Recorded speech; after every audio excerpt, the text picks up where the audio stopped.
ఏం చేస్తారని మాట్లాడతాం.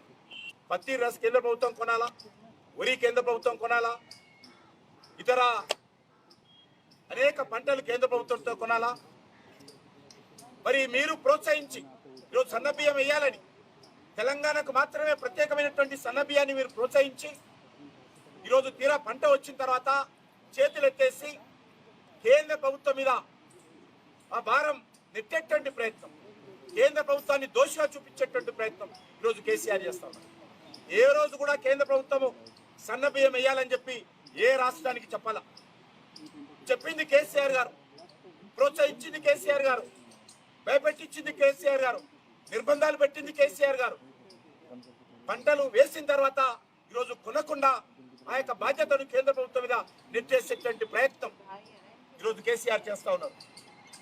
కాబట్టి నేను తెలంగాణ రైతాంగాన్ని కోరుతా ఉన్నాను, టీఆర్ఎస్ పార్టీ పూర్తిగా తమ స్వార్థ రాజకీయాల కోసం ఈరోజు వ్యవసాయ బిల్లులను వ్యతిరేకిస్తా ఉన్నారు. ఈరోజు అనేక మంది రైతులు నాయకులు ఏదైతే డిమాండ్ చేశారో అది ఈరోజు చట్టాన్ని చేశాం మేము. ఇది కొత్తగా భారతీయ జనతా పార్టీ తీసుకొచ్చిన విషయాలు కావు. 70 సంవత్సరాలుగా స్వాతంత్రం వచ్చినప్పటి నుంచి స్వామినాథన్ గారితో సహా, శరత్ జ్యోతిష గారితో సహా అనేక మంది మేధావులు, విద్యావంతులు, రైతులు, రైతు సాధ్యులు కోరినటువంటి విషయాలను ఈరోజు చట్ట రూపంలో మేము తీసుకొస్తే నరేంద్ర మోడీ గారు ధైర్యం చేసి రైతులకు మేలు జరిగేటువంటి విధంగా చర్యలు చేస్తే ఈరోజు రాజకీయ పార్టీలు ఈ రకంగా రైతులను తప్పుదారి పట్టించేటువంటి ప్రయత్నం చేస్తా ఉన్నారు. కాబట్టి రైతులందరికీ విజ్ఞప్తి చేస్తా ఉన్నాను, ఈ యొక్క రాజకీయపరమైనటువంటి ఆరోపణలో, రాజకీయపరమైనటువంటి కుట్రలో మన భవిష్యత్తును నష్టం చేసుకోవద్దని కేంద్ర ప్రభుత్వం తరఫున పూర్తి స్థాయిలో భరోసా ఇస్తాను. ఏ రోజు కానీ ఏ రైతు కానీ ఏ రకమైనటువంటి నష్టం జరిగినా, ఏ ఇబ్బంది జరిగినా కేంద్ర ప్రభుత్వం మీకు అండగా ఉంటుంది.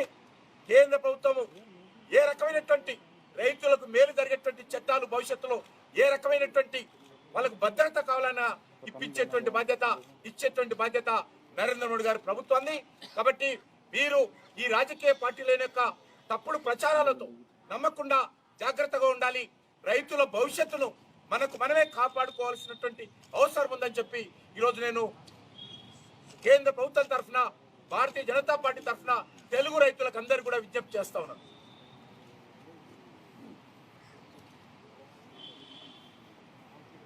ఈరోజు కేంద్ర ప్రభుత్వము చేసినటువంటి చట్టాలకు వ్యతిరేకంగా ఏదైతే బంద్ పాటించారో కొన్ని రైతు సంఘాలు, దాన్ని ఈరోజు కొన్ని పార్టీలు ఏవైతే పిలుపునిచ్చారో అది తెలంగాణలో ప్రభుత్వ బంద్గా, గవర్నమెంట్ బంద్గా, సర్కార్ బంద్గా ఈరోజు టీఆర్ఎస్ పార్టీ ప్రకటించడం జరిగింది.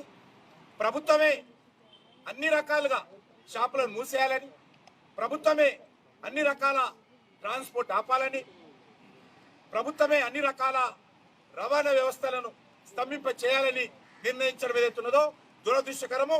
నేను రైతులను, ప్రజలను కోరుతా ఉన్నాను, ఈ ప్రభుత్వ బంధును, ఈ సర్కారీ బంధును ప్రతిఘటించాల్సిందిగా, తిప్పి కొట్టాల్సిందిగా నేను మనవి చేస్తా ఉన్నాను.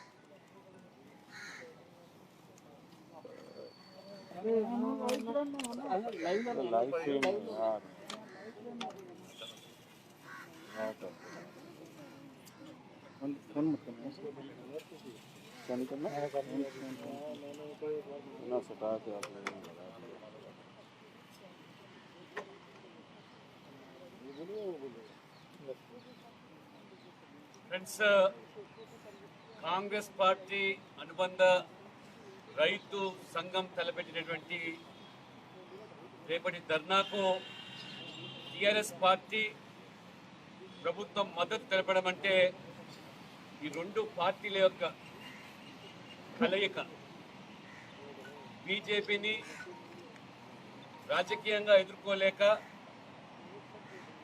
ఈ యొక్క మోదీ ప్రభుత్వం తీసుకొచ్చినటువంటి వ్యవసాయ చట్ట సవరణ బిల్లును ఆసరాగా తీసుకొని ఈ రెండు పార్టీలు తెలంగాణలో బీజేపీని ఎదుర్కోవడానికి టీఆర్ఎస్ పార్టీ నేరుగా ఆ బంద్లో పాల్గొంటుందంటే తెలంగాణ ప్రజలు గమనిస్తూ ఉన్నారు. తెలంగాణ రైతాంగం ఎక్కడ కూడా ఈ బిల్లును వ్యతిరేకించడం లేదు. మేధావులు జయప్రకాష్ నారాయణ లాంటి వ్యక్తులు కూడా ఈ బిల్లు చాలా అమోఘమైనదని, రైతులకు మేలు చేసే బిల్లు తప్పితే ఏ కోశాన కూడా రైతులకు ఇందులో ఇబ్బంది లేదని, రైతులకు తన పండించిన పంటకు మేలైన ధరకు ఎక్కడైనా అమ్ముకునే దానికి అవకాశం ఇచ్చినటువంటి బిల్లు తప్పితే మార్కెట్ యార్డులో కానీ లేదా ఎంఎస్పి ఎత్తివేయడం కానీ బిల్లులో ఎక్కడ కూడా పొందుపరచలేదని చాలా స్పష్టం చేశారు. దీనివల్ల సూటి గడుతున్నాను కేసీఆర్ గారిని, రైతుల గురించి మాట్లాడే నైతిక హక్కు మీకు లేదు. ఆ రోజు ఖమ్మంలో మద్దతు ధర కావాలని రైతులు నిలదీస్తే వేడీలు వేసి జైలు పంపించిన నీవు రైతు ద్రోహిగా ఇవాళ మొసలి కన్నీరు కరుస్తా ఉన్నారు. ₹1,00,000 రుణమాఫీ అని ప్రకటించి మీరు ఎన్నికల ముందు హామీ ఇంతవరకు 2 సంవత్సరాలు అవుతుంది. ఆ రుణమాఫీ అమలు చేయని నీవు ఏ రకంగా రైతు ప్రయోజనాలు కోరుకుంటున్నావో తెలంగాణ రైతాంగం ఆలోచన చేస్తుంది. కాబట్టి ఇది పూర్తిగా రాజకీయ పరమైనటువంటి నిర్ణయం టీఆర్ఎస్ ప్రభుత్వానికి పార్టీ తప్పితే కాంగ్రెస్ పార్టీ తలపెట్టినటువంటి ఆ బంద్కు మద్దతు ఇవ్వడం అంటే ప్రజలు గమనించాలి. ఈ 2 పార్టీలు రాజకీయంగా బీజేపీని ఎదుర్కోలేక తమ నిస్సహాయతను వ్యక్తం చేయడానికి ఈ బంద్ను సమర్థిస్తాయి తప్పితే ఇతరత్ర కాదని, రైతులు ఏమాత్రం కూడా ఇందులో వారి యొక్క ఉచ్చులో పడొద్దని చెప్పి కూడా నేను విజ్ఞప్తి చేస్తా ఉన్నాను.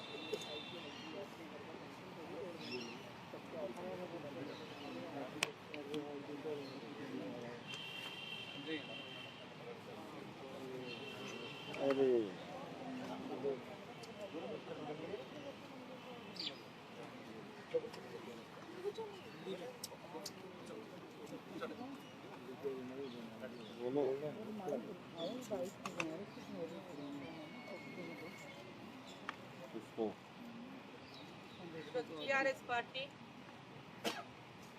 తెలంగాణలో ఎన్డీఏ ప్రభుత్వం, మోడీ గారి ప్రభుత్వం రైతుల శ్రేయస్సు కోసం,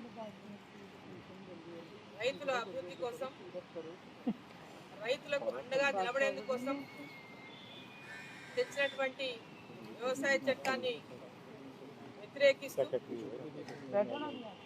తెలంగాణ బంద్కు పిలుపునివ్వడం అంటే ఇంతకంటే ఎక్కువ సిగ్గుచేటు ఇంకోటి లేదు తెలంగాణ ప్రభుత్వానికి అని చెప్పి సందర్భంగా తెలియజేస్తారు.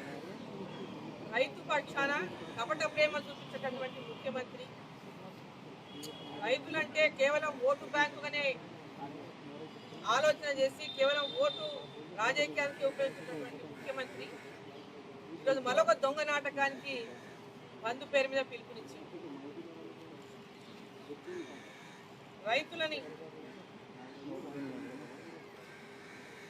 రైతులని పూర్తిగా తప్పుదో పట్టించేటటువంటి విషయం. కేంద్ర ప్రభుత్వం తెచ్చినటువంటి చట్టంలో రైతులకు వ్యతిరేకంగా దాంట్లో ఒక్క పదం కూడా లేదు. రైతులకు అన్యాయం చేసేటువంటి పదం ఒక్కటి కూడా దాంట్లో లేనటువంటి సందర్భంలో కూడా రైతులకు ఎంఎస్పీ ఉన్నదని, కేంద్ర ప్రభుత్వం ఎంఎస్పీ ఎత్తేస్తుందని, రైతులకు అంటే పక్క రాష్ట్రాలని కాదు దేశంలో ఎక్కడైనా వారి ధాన్యాన్ని ఎక్కడ రేట్ ఎక్కువ ఉంటే అక్కడ అమ్ముకోవడానికి అవకాశం కల్పించే చట్టాన్ని తీసుకొచ్చి ఎంఎస్పీలో కూడా ఇంకా మెరుగైనటువంటి ఎంఎస్పీని అందించేటువంటి విధంగా చట్టాన్ని తీసుకొచ్చి రైతులకు పూర్తిగా అండగా నిలబెడతాటువంటి విషయాన్ని చాలా స్పష్టంగా నరేంద్ర మోడీ గారు, ప్రధానమంత్రి గారు, దేశ ప్రధాని గారు అనేక సందర్భాల్లో తెలిపినప్పటికీ కూడా కేవలం ఒక కుట్రతో ప్రతిపక్షాలు పనినటువంటి ఒక పన్నాగంలో భాగమే ఈ యొక్క ఉద్యమం అని చెప్పి సందర్భాన్ని తెలియజేస్తా ఉన్నాను. దానికి ఈరోజు కేసీఆర్ గారు తెలంగాణలో ప్రజలందరినీ మోసం చేసి ఇచ్చిన హామీని నిలబెట్టుకోకుండా రైతులకు ఇచ్చిన రైతులకు రుణమాఫీ హామీని ఇచ్చి ఇప్పటిదాకా నిలబెట్టుకోలేదు. రైతు బంధు అని చెప్పి సంవత్సరం దాకా ఎలక్షన్లు అయిపోయినాక సంవత్సరం వరకు రైతు బంధులో డబ్బులు వేయలేదు. అది కూడా మొత్తం రైతులకు ఇప్పటిదాకా అందించలేదు. మరి ఈరోజు తెలంగాణలో ఓటమి పాలై దుబ్బాకలో ప్రజలందరూ కూడా ఆయన ఇచ్చిన హామీలను అన్నింటి కూడా మోసం చేసిందని తెరాస పార్టీకి బుద్ధి చెప్తే, దుబ్బాకలో ఎన్నికలు జరుగుతుంటే జనగామలో సభ పెట్టి రైతులు సన్న ఓట్లు వేసుకోమని చెప్పినటువంటి ముఖ్యమంత్రి, మీరు సన్న ఓట్లే వేసుకోవాలని చెప్పి వాళ్ళని ఆదేశించినటువంటి ముఖ్యమంత్రి మరి సన్న ఓట్లు వేసుకొని పెద్ద ఎత్తున నష్టపోయినటువంటి రైతులకు అండా నిలబెట్టినటువంటి మాటను పక్కన పెడితే ఎన్నికల సమయంలో మాత్రం దుబ్బాక ఎన్నికల్లో తీవ్రంగా రైతుల సమస్య ఉండింది. ఆ యొక్క సన్న ఓట్ల విషయంలో మార్కెట్లో సరైన రేటు అందియక పెద్ద ఎత్తున నష్టపోయి రైతులు రోడ్లెక్కితే వాళ్లకు బోనస్ ఇస్తాం ప్రకటించండి దుబ్బాక ఎన్నికల సమయంలో. మరి ఇప్పటిదాకా బోనస్ మాట మరి ఎక్కడ మాట్లాడతలేదు. ఇప్పటిదాకా రైతుల యొక్క ధాన్యం రాసులన్నీ కూడా ఇంకా కళ్ళాలలోనే ఉన్నాయి, ఇంకా ఐకేపీ సెంటర్లలోనే ఉన్నాయి. ఇప్పటిదాకా ఎత్తుతున్నటువంటి పరిస్థితి లేదు.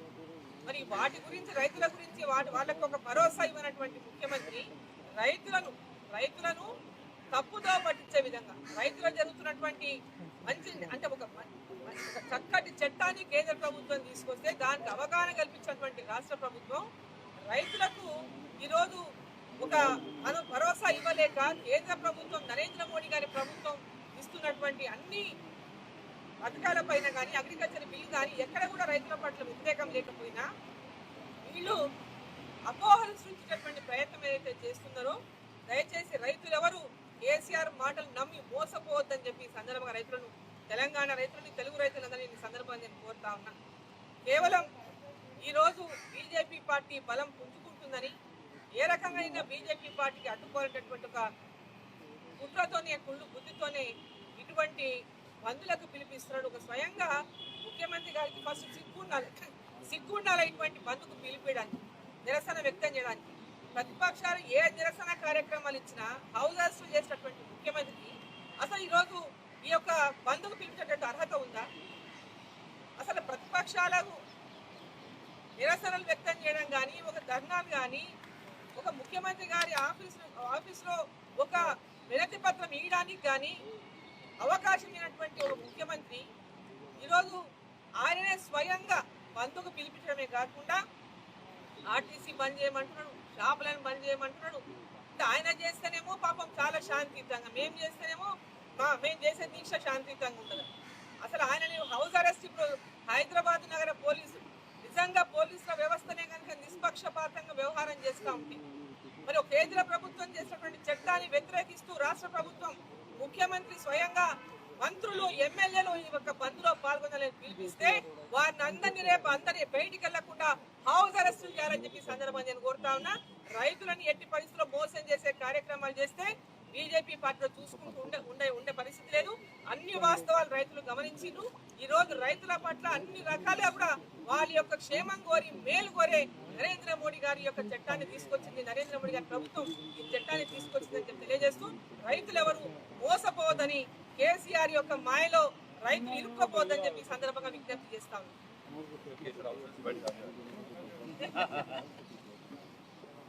కేసీఆర్ ఎట్లా హౌస్ నుంచి బయట రావడం కాబట్టి హౌస్ నుంచి అంటారు, ఫామ్ హౌస్ ఉంటాడు ప్రతిభావం. అందరికీ నమస్కారం.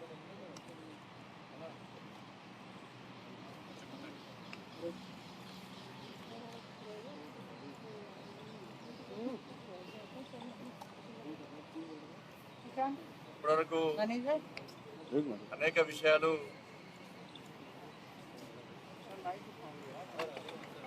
కేంద్ర హోంశాఖ మంత్రులు శ్రీ కిషన్ రెడ్డి గారు, లక్ష్మణ్ గారు, శ్రీ డికే గారు కూడా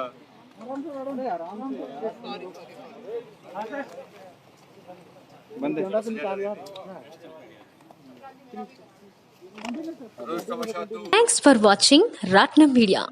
For more videos, please do like, share and comment. Don't forget to subscribe.